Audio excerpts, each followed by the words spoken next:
So today I'll be talking about the miscellaneous disorders of the nose.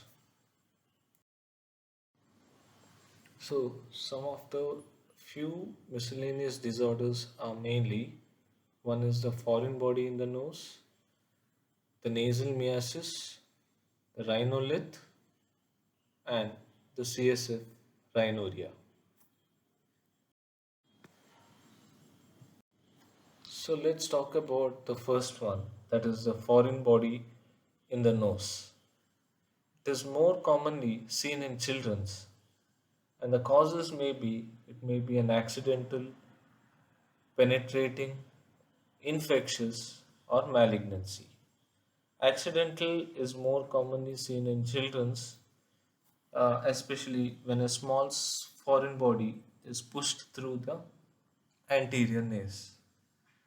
Penetrating may be due to the penetrating injuries, and infections may be due to suppurative sinusitis, which attracts the flies to lay eggs. And the last one is the malignant causes. It may be because of the malignancy of nose or the paranasal sinus post radiation, which causes osteoradionecrosis of the bones, which attracts the flies to lay egg.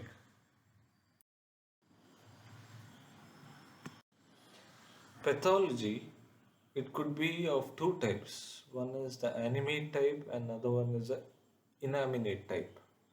So, in the animate type, it is mainly because of the house flies or the maggots which lays eggs, and that is considered to be as a foreign body. Inanimate is certain foreign body materials like the beads or the buttonholes. These are the inanimate foreign bodies. Long standing foreign body can be associated with atrophic changes and magnesium salt deposits, leading to the formation of rhinolith. Clinical features. The symptoms mainly are the unilateral nasal discharge, the bleeding from the nasal cavity associated with pain, and also sneezing. Signs are mainly the foreign body can be seen associated with exudates, mucosal edema, as well as the granuloma. Investigations are mainly done by doing a diagnostic nasal endoscopy and an X-ray PNS. So these are the investigatory findings. One is from the X-ray and another one is from the diagnostic nasal endoscopy. So in a X-ray we can see a foreign body which is right just adjacent to the septum. It could be either a button or a battery. And the same thing can be seen in a diagnostic nasal endoscopy. This is what a battery which is seen through the nasal endoscopy. Treatment is mainly the removal of foreign body through a hook, especially for inanimate kind of foreign bodies. And if in case if there is a large foreign body, it can be removed under general anesthesia using a diagnostic nasal endoscopy. Now coming on to the second disorder, that is the nasal miasis. It is recognized as an infestation in humans or the vertebrate animals with larvae, which in time could feed on dead or a living tissue. It is mainly classified into specific, semi-specific, and accidental miasis. Specific could be because of certain conditions. It can the house flies get attracted to the foul smelling and it starts laying eggs which later gets converted to larvae. Etiology may be due to poor hygiene, atrophic rhinitis, suppurative sinusitis, uncontrolled diabetes mellitus, or could be because of malignancy of nose, paranasal sinus, post radiation.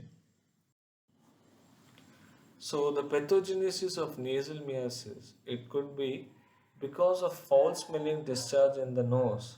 It attracts the flies, especially of Chrysomia byzania type of houseflies, which in turn hatches eggs in the nasal cavity, which comes out as larvae within 24 hours, and these larvae will be known as maggots, and these maggots secretes proteolytic enzymes causing destruction of the adjacent tissues. Clinical features are mainly the symptoms are nasal obstruction, bleeding from the nose, swelling of the nose, foul smelling nasal discharge. And the signs could be a congested edematous mucosa, ulceration, or even septal perforation is possible, or even it could lead to sepsis or meningitis. Treatment would be mainly hospitalization and isolation. Then, once the patient is isolated, injectables like tetanus toxide or broad spectrum antibiotics must be given. Then, insert a cotton mixed with turpentine oil for the maggots to come out of the nose. And then, once the maggots are removed, then we have to do the removal of the necrotic tissues. Then an improvement of hygiene is always required. So next we are coming on to another disorder, that is the rhinolith. It is formed by the deposition of calcium and magnesium on an untreated foreign body or a mucoid which becomes thicker in the nasal cavity. Etiology, it could be because of a chronic foreign body or a thick mucus which will later get converted into a stone formation called as rhinolith. Clinical features may be unilateral nasal obstruction or headache, and sometimes even bleeding might occur. Investigations are mainly diagnostic nasal endoscopy or X-ray PNS can be done, or even a CT, PNS and nose can be done. Treatment is mainly endoscopic removal of rhinolith under local or general anesthesia. Now let's come on to one of the main disorders, that is called as the CSF rhinorrhea. CSF rhinorrhea, it is a discharge of cerebrospinal fluid through the nose. Common etiologies includes mainly the trauma, because of trauma, neoplasm, or even prior to the surgery, although the condition may occur spontaneously. How do you classify CSF rhinorrhea? The name of the classification is called as Omaya's classification. It could be classified into traumatic or non-traumatic. And in traumatic, we have accidental, 80% is accidental, and 16% is iatrogenic. Again, in accidental, it could be again an acute or a delayed type. Then, now coming on to the non-traumatic type, it may be because of a high pressure of CSF or even a normal pressure of CSF. High pressure of CSF is mainly secondary to the tumors or hydrocephalus. And in a normal pressure, it could be mainly because of a congenital lesion or a osteomyelitic lesion, or it could be even idiopathic.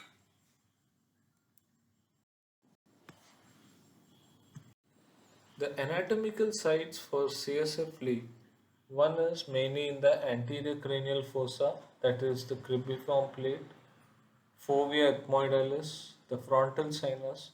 Then we have the middle cranial fossa.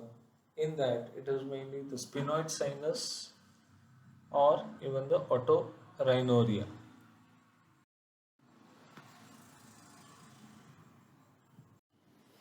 Diagnosis, what you see is plain, transparent, watery nasal discharge can be seen. And if a CSF analysis is done, it mainly consists of CSF glucose, which is around 30 milligram per DL.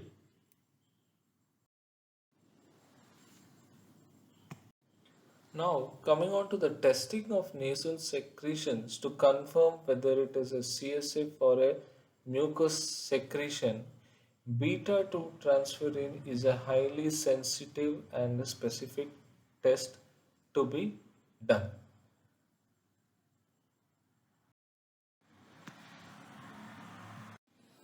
Now, in order to localize the CSF leaks, four different tests has to be done in the olfactory fossa, the middle meatus, the sphenoethmoidal recess, and near the eustachian tube open. One of the way of identifying the CSF leak is by doing a lumbar puncture with the intrathecal fluorescence. What happens here is a zero point 0.1 ml of 10% fluorescent solution is mixed in 10 cc of CSF. So endoscopically, a blue light may enhance the fluorescence. In this one, the complications are very low.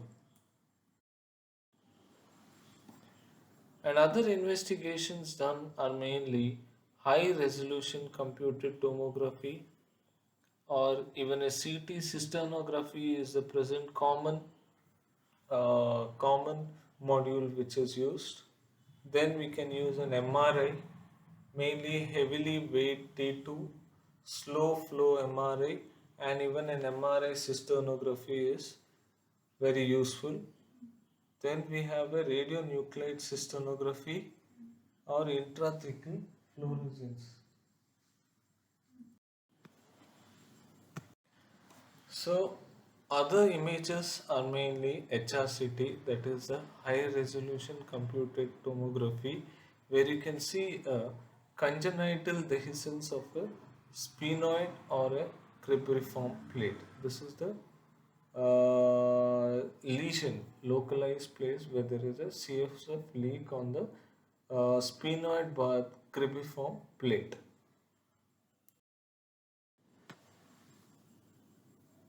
Then, as I said you, CT cysternography is one of the currently the optimal image modality.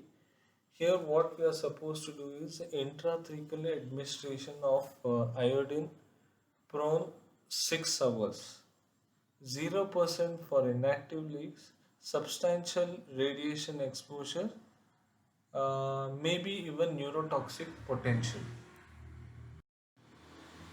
MRI cysternography. So this is a imaging of a MRI cysternography where you see a CSF leak in the cribriform plate. So now, so coming on to the treatment of CSF rhinuria, one treatment is mainly the conservative treatment. Some of the conservative treatments are mainly bed rest with elevated head and side, stool softeners, no sneezing or coughing, and lumbar drain has to be done. Then prophylactic antibiotics in the risk of having meningitis. Surgical options are mainly intracranial, where there is direct visualization here. Success rate is around 50 to 73%. Significant morbidity like anosmia, cerebral edema, and seizures. Then we have the extracranial approach, which improves the success rate 80%. Significant morbidity, frontal osteoplastic flap or infratemporal approach is the ideal process. Then we have the endoscopic intranasal repair. Overall success rate is around 90% first attempt, 50 to 67% for second attempt, and overall it is around 97%. Complications are mainly meningitis, brain abscess, subdural hematoma, or headache. Endoscopic technique. As you see here, there will be what happens here is by endoscopically you see a locate the CSF leak. Then once the CSF leak is identified, then what happens is the here what happens is the middle turbinate is rotated to cover the defect here. The middle turbinate which is present here, it is rotated to cover the defect here. Then once it is done, then a complete ethmoidectomy has to be done so that you get a proper visual. Okay, this is the endoscopic technique. So as you can see, this is the defect here which is seen, and this is the dura through which from here the CSF starts leaking. So what happens is you can keep a graft, especially a mucoperichondrial graft, which is placed over the defect. This is the underlay technique. So the surgical techniques, what you are supposed to do is you have to use gel form and gel film, use nasal packing, consider fibrin glue, consider lumbar drain for idiopathic post-traumatic associated with the increased intracranial pressure. 3 to 5 days, or if it is not required, then we have to give headrest and stool softeners and antibiotics. Conclusion: the clinical presentation of CSF leak may be very subtle. The clinician must keep a low threshold for further testing with beta 2 transferrin. Imaging studies should be performed to anatomically localize the site. Success rate may be over 90% with proper patient and surgical